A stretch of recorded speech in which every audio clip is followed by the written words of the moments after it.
మాజీ ముఖ్యమంత్రి ప్రతిపక్ష నాయకుడు కల్వకుంట్ల చంద్రశేఖరరావు గారు పొలం బాట పట్టిండ్రు, సంతోషం.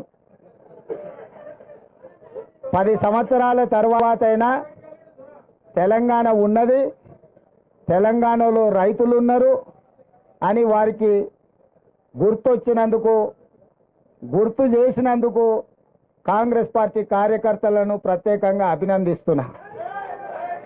ఎందుకంటే అధికారం కోల్పోకపోయిన ఉండుంటే, అధికారం కోల్పోయిన దుఃఖంలో ఆయన కింద పడి గాయం కాకపోయిన ఉండుంటే, అవినీతిలో పాల్పడి కూతురు జైలుకు పోకపోయిన ఉంటే చంద్రశేఖరరావు గారు మనకు కనిపించడానికి కూడా దొరకకపోవు.